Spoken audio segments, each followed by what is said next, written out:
నమస్కారం. వార్తలకు స్వాగతం. వివరాల్లోకి వెళ్తే రైతు సంతోషంగా ఉంటేనే రాష్ట్రం సుభిక్షంగా ఉంటుందని రైతుకు భరోసా కల్పించి వ్యవసాయ రంగానికి పునర్వైభవం తీసుకురావడమే ఎన్డీఏ ప్రభుత్వ లక్ష్యమని రాష్ట్ర వ్యవసాయ శాఖ మంత్రి కింజరపు అచ్చెన్నాయుడు అన్నారు. గుంటూరులో లా ఫామ్ నందుగల ఎన్జీ రంగ వ్యవసాయ విశ్వవిద్యాలయంలో ఏరువాక పౌర్ణమి కార్యక్రమాన్ని పొలంలో ఎద్దుల అరక దున్ని మంత్రి ప్రారంభించారు. ఈ సందర్భంగా మంత్రి అచ్చెన్నాయుడు మాట్లాడుతూ వ్యవసాయానికి తొలి పండుగ అయిన ఏరువాకను గుంటూరులో నిర్వహించడానికి ప్రత్యేక కారణం ఉందని, రైతాంగానికి గుంటూరు జిల్లాతో అవినాభావ సంబంధం ఉన్నందున ఈ కార్యక్రమాన్ని ఇక్కడ నిర్వహించామని తెలిపారు. రాష్ట్ర జనాభాలో దాదాపు 66% మంది వ్యవసాయం అనుబంధ రంగాలపై ఆధారపడి జీవిస్తున్నారని, అందువల్ల వ్యవసాయ రంగానికి అత్యధిక ప్రాధాన్యం ఇస్తున్నామని తెలిపారు.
రాయలసీమ ప్రాంత సమగ్ర అభివృద్ధికి కడప ఉక్కు పరిశ్రమ దిక్సూచిగా నిలుస్తుందని ఎమ్మెల్సీ భూమిరెడ్డి రాంగోపాల్ రెడ్డి అన్నారు. మీడియా సమావేశంలో ఆయన మాట్లాడుతూ కడప ఉక్కు పరిశ్రమ ఏర్పాటు వల్ల పారిశ్రామికాభివృద్ధితో పాటు స్థానిక యువతకు పెద్ద ఎత్తున ఉపాధి అవకాశాలు లభిస్తాయని పేర్కొన్నారు. రాయలసీమలో పెట్టుబడులు పెరిగి అనుబంధ పరిశ్రమలు అభివృద్ధి చెందడంతో ప్రాంత ఆర్థిక వ్యవస్థ బలోపేతం అవుతుందని ఆయన అభిప్రాయపడ్డారు. కడప ఉక్కు పరిశ్రమను వేగంగా పూర్తి చేసి ఉత్పత్తి ప్రారంభించే దిశగా ప్రభుత్వం అవసరమైన చర్యలు తీసుకోవాలని ఆయన కోరారు. రాయలసీమ ప్రాంత ప్రజలు ఎన్నో దశాబ్దాలుగా ఎదురు చూస్తున్న కడప ఉక్కు ఫ్యాక్టరీ నిర్మాణ ప్రక్రియ త్వరలోనే ప్రారంభమయ్యి ప్రజల ఆకాంక్షలను నెరవేర్చబోతూ ఉంది. దాదాపు 2 దశాబ్దాల క్రితమే కడపలో ఉక్కు ఫ్యాక్టరీని నిర్మిస్తామని చెప్పి అప్పటి కాంగ్రెస్ ప్రభుత్వం రాయలసీమ ప్రాంత ప్రజానీకానికి ద్రోహం చేయడం జరిగింది. రాజశేఖర రెడ్డి గారు ముఖ్యమంత్రిగా ఉన్న సమయంలో తన మిత్రుడైన, తన సన్నిహితుడైన, తన వ్యాపార భాగస్వామి అయిన గాలి జనార్దన్ రెడ్డి గారికి జమ్మలమడుగు నియోజకవర్గంలో దాదాపు 14,000 ఎకరాల భూమిని బ్రాహ్మణి స్టీల్స్ నిర్మిస్తున్నామని చెప్పి ఆ రోజు కేటాయించడం జరిగింది.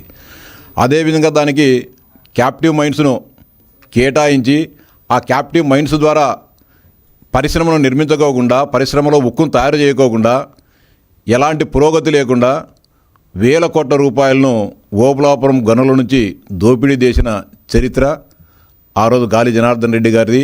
ఆయనకు ఒత్తాసు పలికిన రాజశేఖర రెడ్డి గారిది. దాదాపు 10,000 ఎకరాలను అప్పనంగా బ్రాహ్మణి స్టీల్కి ఇవ్వడం జరిగింది. అదేవిధంగా 4,000 ఎకరాలను ఎయిర్పోర్ట్ నిర్మిస్తామని చెప్పి ఆ రోజు తీసుకొని 14,000 ఎకరాలను ధారాదత్తం చేసుకొని దాన్ని బ్యాంకులలో, యాక్సిస్ బ్యాంకులో తనఖా పెట్టి వేల కోట్ల రూపాయలను రుణం తీసుకోవడం జరిగింది. కానీ కనీసం ఒక ఇటుకు కానీ పేర్చుకోకుండా వేల కోట్ల రూపాయల ప్రజాధనాన్ని దోపిడీ చేసిన చరిత్ర ఆనాటి కాంగ్రెస్ పార్టీది. దాని కొనసాగింపుగా ఉన్న వైఎస్ఆర్ కాంగ్రెస్ పార్టీది. నాదెండ్ల మండలం సాతులూరులో హిందూ ధర్మ పరిరక్షణ ట్రస్ట్ ఆధ్వర్యంలో నిర్వహించిన ఏరువాక పౌర్ణమి వేడుకల్లో ఎమ్మెల్యే ప్రత్తిపాటి పుల్లారావు పాల్గొన్నారు.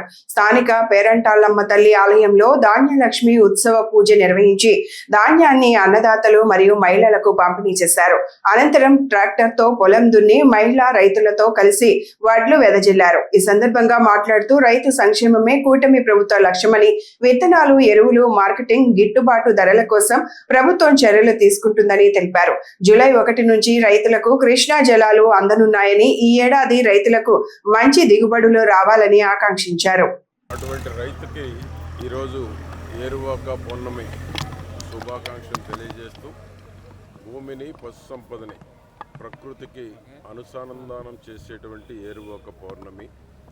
నైరుతి ఋతుపవనాలు ఒక పక్క ఎల్నినో ప్రభావం ఉన్నప్పటికీ ఎల్నినో ప్రభావాన్ని అధిగమించి రైతులకు ఏ విధంగా లాభసాటిగా పంటలు పండాలి అనే దిశగా ఆలోచిస్తున్నటువంటి కూటమి ప్రభుత్వం, చంద్రబాబు నాయుడు గారి ప్రభుత్వం. ఎటువంటి ప్రకృతి వైపరీత్యాలు వచ్చినా రైతు బతకాలి, దేశానికి అన్నదాత ఆదుకోవాలి అనేటువంటి నినాదంతో వ్యవసాయాన్ని ప్రోత్సహిస్తూ రైతుకు కావాల్సినటువంటి అన్ని రకాల సౌకర్యాలని ప్రభుత్వం, ఆర్థిక ఇబ్బందులు ఉన్నా ఏ విధంగా రైతుకు ఉపయోగపడాలి, ఏ విధంగా ఎరువులు, విత్తనాలు, సకాలంలో నీళ్లు, మార్కెటింగ్ సౌకర్యం ఏ విధంగా అందించాలి అని నిత్యం ఆలోచించేటువంటి నాయకుడు ఈనాడు చంద్రబాబు నాయుడు గారు. గత ప్రభుత్వం రైతులను నిర్లక్ష్యంగా చేసింది, గాలి కుదిలేసింది, ఏ ఒక్క వ్యవసాయ పనిముట్లు ఇవ్వకుండా రైతులను దగా చేసింది గత జగన్మోహన్ రెడ్డి ప్రభుత్వం. తెలుగుదేశం ప్రభుత్వం వచ్చినాక ప్రతి విషయానికి స్పందించి రైతులకి ఏ సకాలానికి ఏది అవసరమో ఆ ఆలోచన చేస్తున్నటువంటి ప్రభుత్వం ఈనాడు కూటమి ప్రభుత్వం. అందుకనే చంద్రబాబు గారు ప్రతినిత్యం రైతు బాగుండాలి, రైతే దేశానికి వెన్నెముక, దేశానికి అన్నం పెట్టేటువంటి రైతు బాగున్నప్పుడే ప్రభుత్వమైనా, రాష్ట్రమైనా, దేశమైనా బాగుంటుందనేటువంటి నమ్మిన వ్యక్తి చంద్రబాబు నాయుడు గారు. అందుకనే ఈనాడు భూమికి, పశు సంపదకి అనుసంధానం చేసేటువంటి ప్రకృతి ఈనాడు నైరుతి ఋతుపవనాలు ఒక పక్క, మృగశిర కార్తె మరొక పక్క అన్నీ కలిసి ఈరోజు సకాలంలో నీళ్లు జూలై 1కే కృష్ణా నీటిని వదులుతున్నారు. గతంలో ఎప్పుడూ లేదు. జూలై 1కే నీళ్లు వదిలి రైతులను ఆదుకోవాలనే దిశగా ప్రభుత్వం ఆలోచన చేస్తూ ఉంది. సాగునీటి రంగానికి టాప్ ప్రయారిటీ కూడా ఇవ్వటం జరుగుతూ ఉంది. ఆ విధంగా ఏ అవకాశం వచ్చినా టెక్నాలజీ వాడుకొని ప్రభుత్వానికి ఏది అందుబాటులో ఉన్నా రైతుకు వ్యవసాయం లాభసాటిగా మార్చాలి అనేటువంటిదే ఈ ప్రభుత్వం యొక్క ప్రధానమైనటువంటి ఉద్దేశం. ఆ దిశగా ఈరోజు ఏరువాక పౌర్ణమి కార్యక్రమాన్ని సాతులూరు గ్రామంలో మా సత్యనారాయణ ఆధ్వర్యంలో బీజేపీ వాళ్ళు ఇక్కడికి వచ్చి రాష్ట్ర స్థాయి నాయకులు కూడా ఇక్కడికి రావటం జరిగింది. వారందరికీ పేరు పేరున అభినందనలు కూడా తెలియజేసుకుంటూ కూటమి ప్రభుత్వంలో ఎల్నినో ప్రభావాన్ని కూడా అధిగమించి రైతులకు మంచి పంటలు పండాలి, ఇంట సిరులు పండాలని ఆశిస్తూ కూటమి ప్రభుత్వంలో ప్రతి ఒక్కరూ సంతోషంగా ఉండేటువంటి దానికి సమర్థవంతమైనటువంటి చంద్రబాబు నాయుడు గారు ఉండబట్టి ప్రపంచంలో వ్యవసాయం లాభసాటిగా ఉండాలి అంటే ఏ వనరులు ప్రపంచంలో ఉన్నాయో ఆ వనరులని ఆంధ్రప్రదేశ్లో ఉన్న రైతాంగానికి అందించి రైతుకు వ్యవసాయం లాభసాటిగా చేయటమే ఈ ప్రభుత్వం యొక్క సంకల్పం. కూటమి ప్రభుత్వ హయాంలో రాయలసీమ అన్ని రంగాల్లో వేగంగా అభివృద్ధి చెందుతూ రతనాల సీమగా మారుతోందని మంత్రి బీసీ జనార్దన్ రెడ్డి అన్నారు. మీడియా సమావేశంలో ఆయన మాట్లాడుతూ రాయలసీమలో సాగునీరు, పారిశ్రామిక అభివృద్ధి, మౌలిక సదుపాయాలు, ఉపాధి అవకాశాల కల్పనకు ప్రభుత్వం ప్రత్యేక ప్రాధాన్యత ఇస్తోందన్నారు. ప్రజల ఆకాంక్షలకు అనుగుణంగా అభివృద్ధి కార్యక్రమాలను వేగవంతం చేస్తూ ప్రాంత సమగ్రాభివృద్ధికి కూటమి ప్రభుత్వం కట్టుబడి పనిచేస్తోందని తెలిపారు. రాయలసీమను రాష్ట్ర అభివృద్ధిలో కీలక ప్రాంతంగా తీర్చిదిద్దే లక్ష్యంతో ప్రభుత్వం ముందుకు సాగుతోందని మంత్రి పేర్కొన్నారు. నమస్కారం. ఈరోజు రాయలసీమకు గౌరవ ముఖ్యమంత్రి గారి చొరవతో కరువులకు వలసలైనటువంటి నిలవైన రాయలసీమకు వేల కోట్ల రూపాయల పెట్టుబడులు కూడా ఈరోజు రాయలసీమకు వస్తూ ఉన్నాయి. 24 నెలల పాలనలోనే దాదాపుగా 240 పరిశ్రమల ద్వారా 5,33,000 కోట్ల రూపాయలు పెట్టుబడి రావడం జరిగిందని గర్వంగా చెప్పగలుగుతా ఉన్నాం. రాష్ట్రానికి వచ్చేటువంటి ఏవైతే పరిశ్రమలు ఉన్నాయో ఆ పెట్టుబడులలో దాదాపుగా 3వ వంతు రాయలసీమ ప్రాంతానికే వస్తూ ఉన్నాయి. వచ్చిన ఉద్యోగాల్లో ముఖ్యంగా సింహభాగం అంతా కూడా ఆ ఉద్యోగ అవకాశాలన్నీ కూడా యువతకు వచ్చే విధంగా వారికి అన్ని ఏర్పాట్లు కూడా చేయడం జరిగిందని చెప్పి తెలియజేస్తా ఉన్నా. మొన్ననే గౌరవ లోకేష్ బాబు గారు 1000 కోట్ల రూపాయలతో పెట్టుబడితో 3000 మందికి ఉద్యోగ అవకాశాలు కల్పించేటువంటి క్యారియర్ సంబంధించినటువంటి ఏసీలకు సంబంధించిన కంపెనీ కూడా ఆ రోజు పూజ చేయడం, శంకుస్థాపన చేయడం కూడా జరిగింది. రాయలసీమలో పరిశ్రమలోనే తిరుపతిలో 2508 కోట్ల పెట్టుబడితో రాయల్ ఎన్ఫీల్డ్ ఎక్కడో ఉండేటువంటి మద్రాసుకు పోవలసినటువంటి ఆ యొక్క కంపెనీని కూడా గౌరవ ముఖ్యమంత్రి గారి చొరవతో ఈరోజు ఈ యొక్క తిరుపతిలోనే రాయల్ ఎన్ఫీల్డ్ కూడా తీసుకురావటం, ఆ యూనిట్ని తీసుకొచ్చి 1 సంవత్సరం కాలం లోపలనే చేయాలని చెప్పి కూడా గౌరవ ముఖ్యమంత్రి గారు ఆదేశాలు ఇచ్చారు. అదేవిధంగా సత్యసాయి జిల్లాలో పుట్టపర్తిలో డిఆర్డిఏ కింద 15,800 కోట్ల రూపాయల పెట్టుబడితో ఏఎంసీఏ యుద్ధ విమానాల తయారీ, అంటే ఇది భారతదేశంలోనే గర్వించదగ్గ ప్రాజెక్ట్ ఇటువంటిది. అటువంటి ప్రాజెక్టు ఈరోజు పుట్టపర్తికి రావడం కూడా చాలా గర్వకారణమని కూడా తెలియజేస్తూ ఉన్నాము. కడప జిల్లా పులివెందుల్లో లింగాలపల్లిలో జరిగిన నిత్విక హత్య ఘటనను ఖండిస్తూ అమలాపురంలో విశ్వ బ్రాహ్మణ సంఘం ఆధ్వర్యంలో భారీ కొవ్వొత్తుల ర్యాలీ నిర్వహించారు. స్థానిక గడియార స్తంభం వద్ద జరిగిన ఈ నిరసన కార్యక్రమంలో సంఘం నాయకులు మాట్లాడుతూ నిందితులను వెంటనే అరెస్టు చేసి కఠినంగా శిక్షించాలని డిమాండ్ చేశారు. అలాగే బాధిత కుటుంబానికి ప్రభుత్వం ఆర్థిక సాయం అందించి న్యాయం చేయాలని కోరారు. ఇలాంటి ఘటనలు పునరావృతం కాకుండా ప్రభుత్వం కఠిన చర్యలు తీసుకోవాలని విజ్ఞప్తి చేశారు. ఎందువల్లంటే రెక్కాడితే కానీ డొక్కాంటి కుటుంబాల్లో ఉన్నటువంటి సుబ్రహ్మలకి ఇలాంటి అన్యాయం జరగడం చాలా దారుణం. దీని మీద మన రాష్ట్ర ప్రభుత్వాలన్నీ కూడా ఖండిస్తున్నాయి. దీనికి మనం అందరూ కూడా చాలా ఆలోచన చేయవలసిన ఆవశ్యకత ఉంది. అలాగే మన ఎమ్మెల్యే ఆనందరావు కూడా తెలియజేయడం జరుగుతుంది. అలాగే మన టౌన్ సిఏ గారికి కూడా వీరబాబు గారు కూడా వినతిపత్రం ఇవ్వడం జరుగుతుంది. ఇలాంటి కార్యక్రమాలన్నీ జరగకుండా పోలీస్ శాఖ కట్టుదిట్టంతో వాళ్ళని అరెస్ట్ చేసి వాళ్ళ మరణానికి సరైన సానుభూతి తెలియజేసి అకాల మరణాలకి వాళ్ళకి ఎగ్రీషియా కూడా ఇవ్వాలని చెప్పి మేము ప్రభుత్వాన్ని కోరుతున్నాం. ఒక 50 లక్షల రూపాయలు ఎగ్రీషియా ఇస్తే బాగుంటుందని అందరూ కోరుకుంటున్నారు.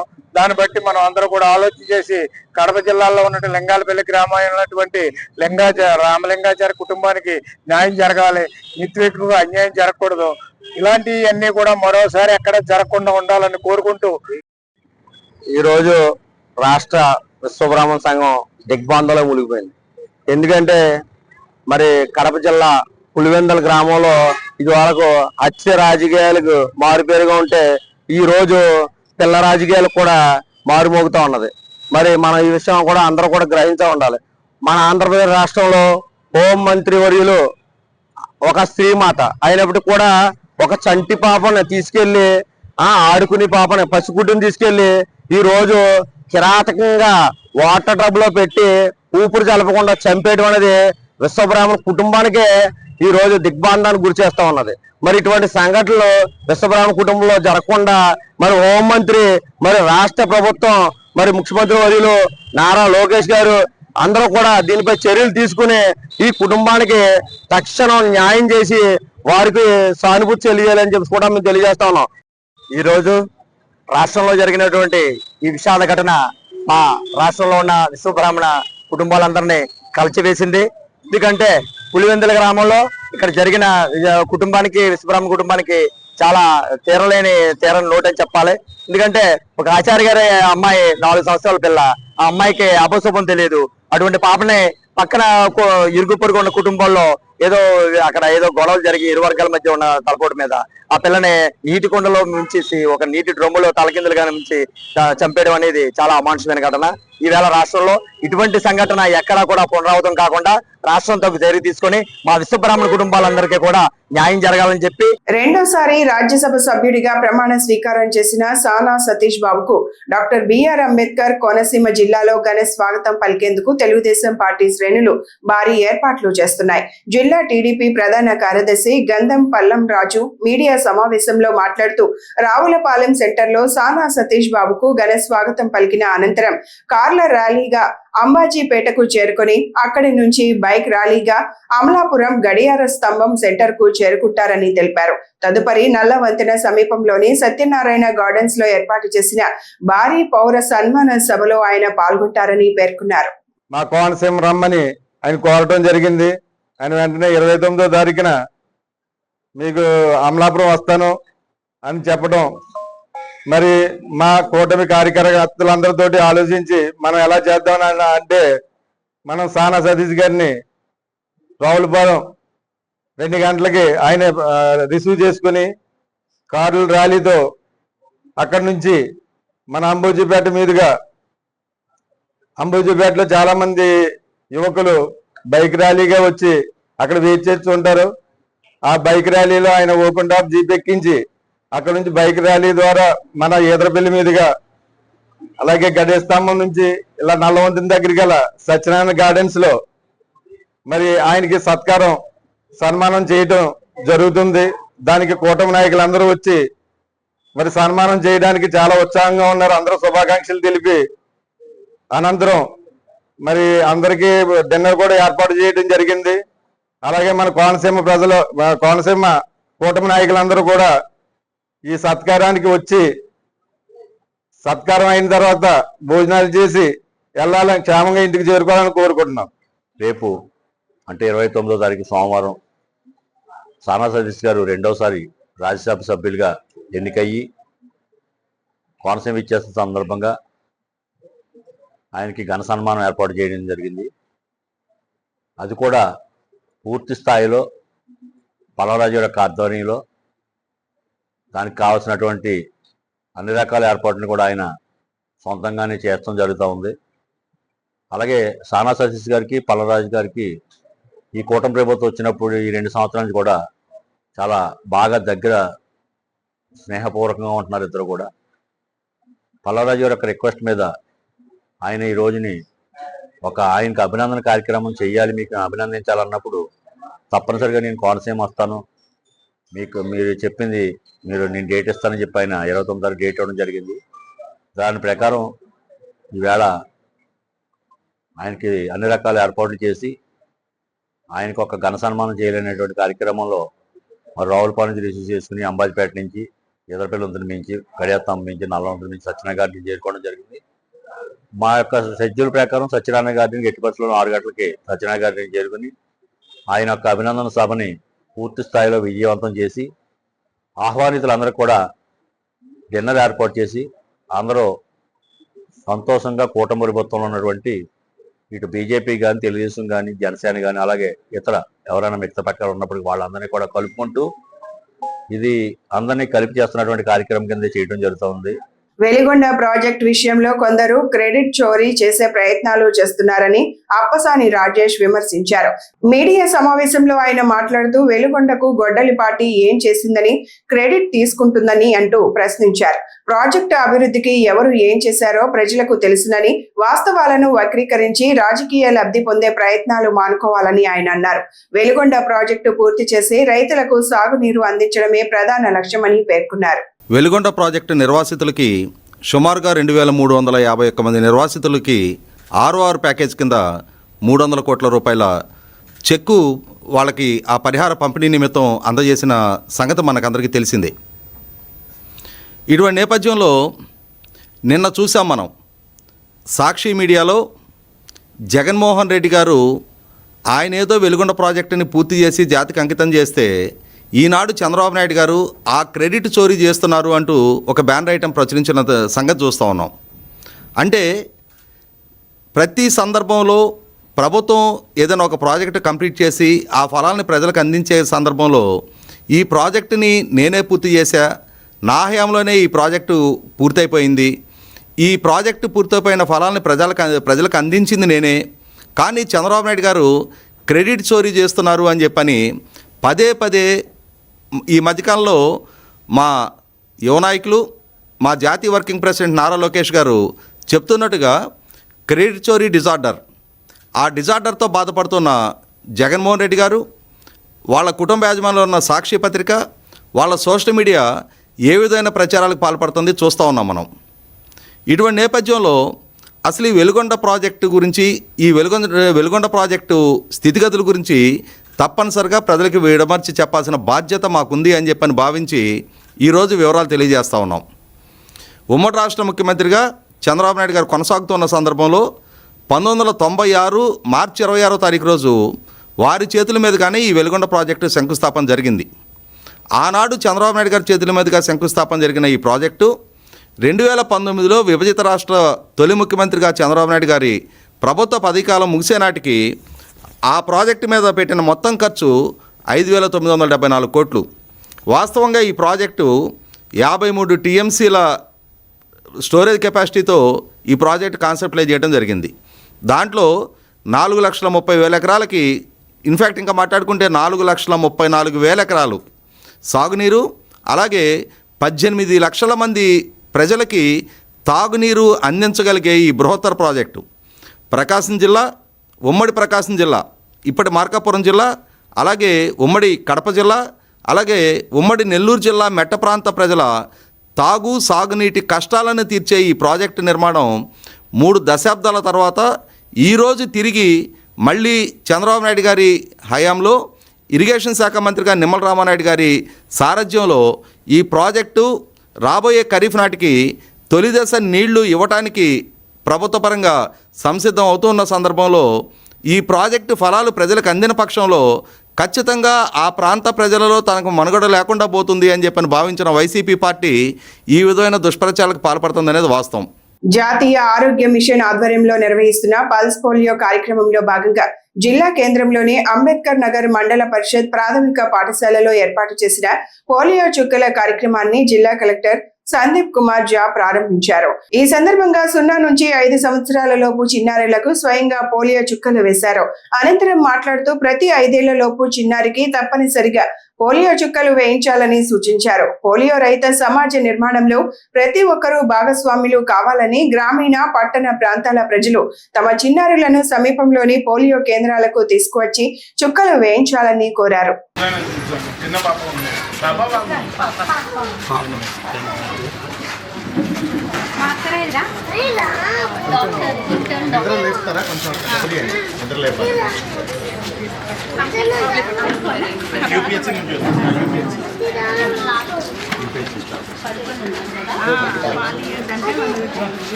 Warangal urban cooperative bank limited 30వ మహాజన సభ సమావేశం వరంగల్లోని కేవీఎస్ గార్డెన్స్ లో బ్యాంక్ అధ్యక్షుడు ఎర్రబెల్లి ప్రదీప్ రావు అధ్యక్షతన జరిగింది. ఈ సందర్భంగా 2025-26 ఆర్థిక సంవత్సరానికి సంబంధించిన వార్షిక ఆర్థిక నివేదికను వెల్లడించారు. బ్యాంకు మొత్తం వ్యాపారం 22% వృద్ధితో 454.72 కోట్లకు చేరుకోగా స్థూల లాభం 3.03 కోట్లు, నికర లాభం 2.15 కోట్లుగా నమోదైంది. డిపాజిట్లు 20.52% పెరిగి 263.97 కోట్లకు చేరుకోగా రుణాల మంజూరు 23.77% వృద్ధితో 190.75 కోట్లకు చేరుకుంది. స్థూల నిరర్ధక ఆస్తులు 2.52%గా ఉండగా కఠినమైన రుణ వసూళ్ల చర్యలతో నికర నిరర్ధక ఆస్తులు 10%కి తగ్గినట్లు బ్యాంకు యాజమాన్యం వెల్లడించింది. వరంగల్ అర్బన్ కోఆపరేటివ్ మహాజన సభకు వచ్చిన షేర్ హోల్డర్స్ కానీ, ఖాతాదారులకు కానీ, మా బ్యాంక్ వైస్ చైర్మన్, డైరెక్టర్ మరియు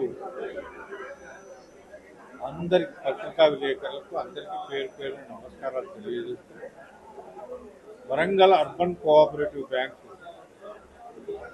2000 సంవత్సరంలో మేము ఈ కమిటీ బాధ్యతలు తీసుకున్న దానికి ఇప్పటి వరకు అంచెలంచెలుగా ఎదుగుతూ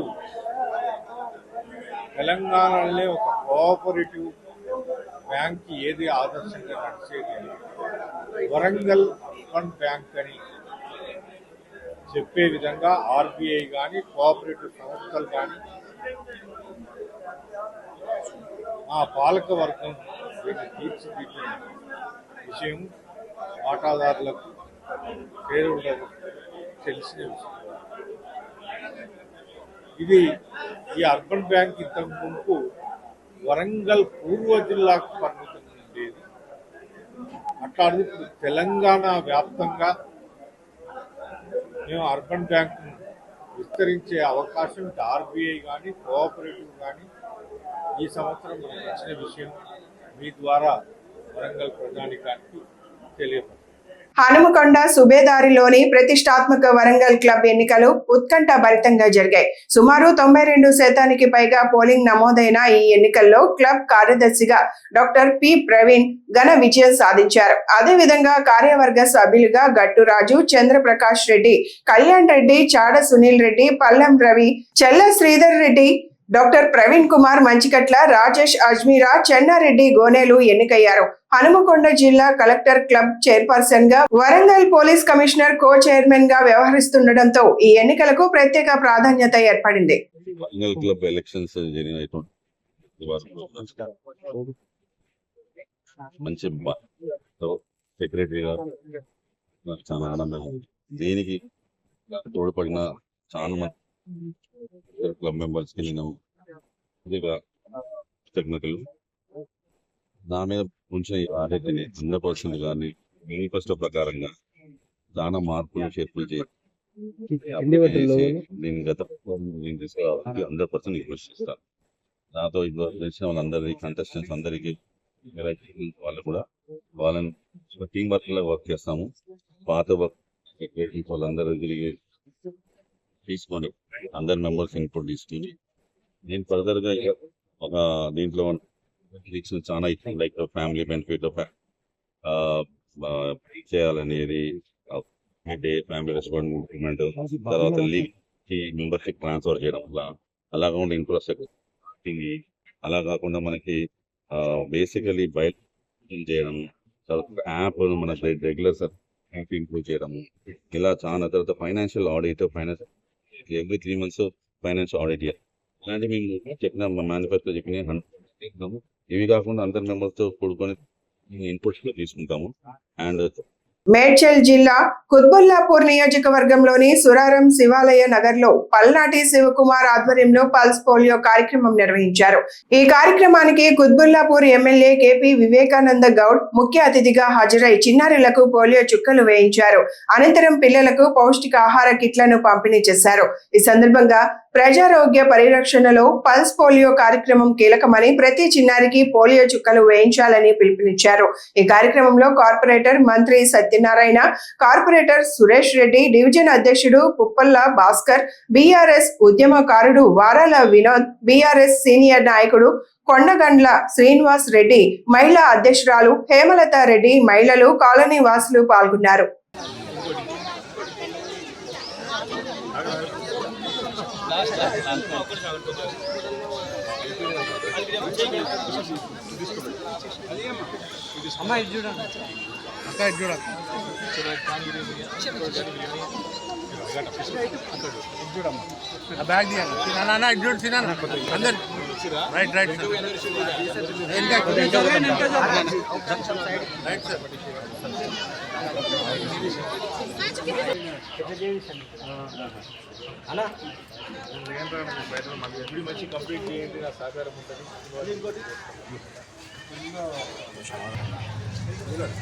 అలా వెడల్పు నేను అందరూ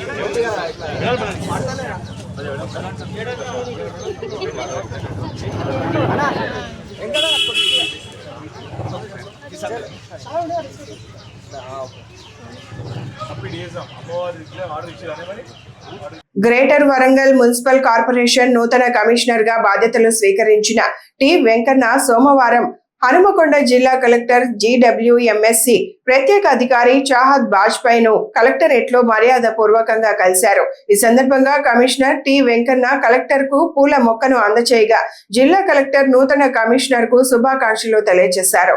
అనంతరం నగర అభివృద్ధి, ప్రజలకు మెరుగైన మున్సిపల్ సేవల అందజేత, పారిశుద్ధ్యం, తాగునీటి సరఫరా, నగర మౌలిక సదుపాయాల అభివృద్ధి తదితర అంశాలపై ఇరువురు అధికారులు చర్చించారు.